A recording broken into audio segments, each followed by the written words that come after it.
Fractions égales. Des fractions sont égales lorsqu'elles représentent le même nombre décimal. Prenons par exemple 3/4 et 75 centièmes. Sont-elles égales? Alors 3/4 en nombre décimal, ça nous donne 0 unités et 75 centièmes ou 0,75. Et 75 centièmes en nombre décimal, ça nous donne 0,75. Lorsque deux fractions représentent le même nombre décimal, elles sont alors égales. Deux fractions sont égales si leur forme irréductible est la même. Exemple, 12/48 et 4/16.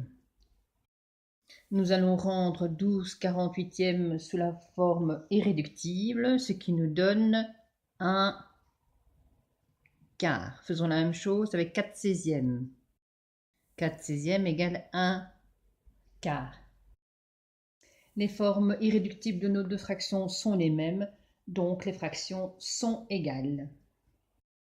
Deux fractions sont égales si leurs réductions au même dénominateur sont les mêmes.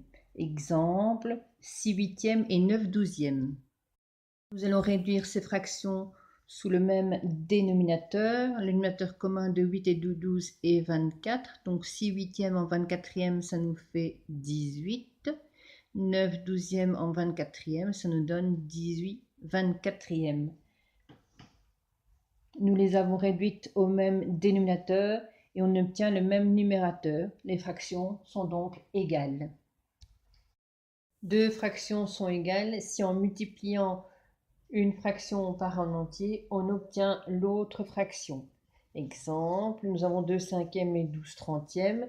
Si je multiplie 2/5 par 6,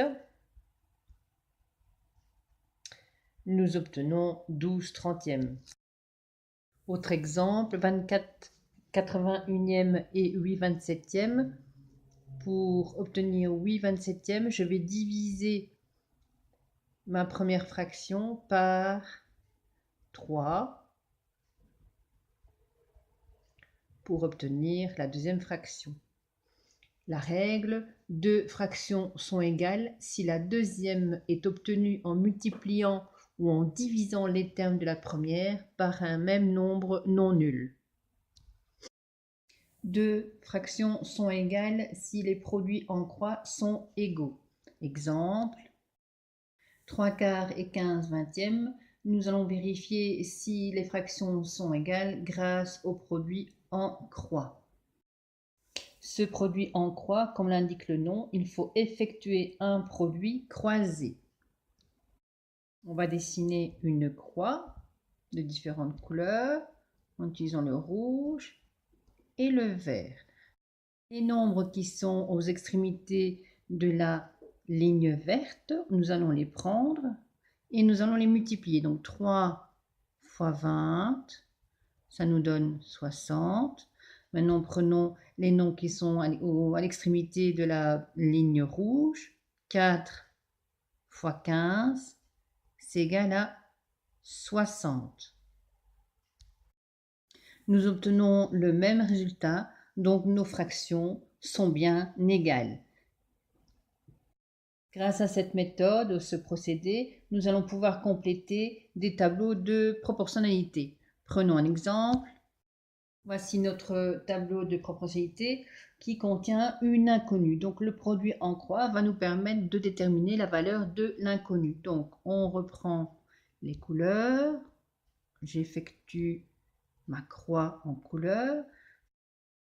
Donc je reprends les nombres qui se trouvent aux extrémités de la ligne rouge. Donc 10 fois x, j'effectue le produit rouge, égale le produit vert, 6 fois 50.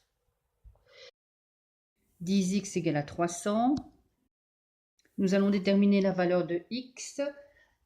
X égale à 300 divisé par 10 et x égale à 30. Nous venons de déterminer la valeur de l'inconnu pour compléter le tableau de proportionnalité.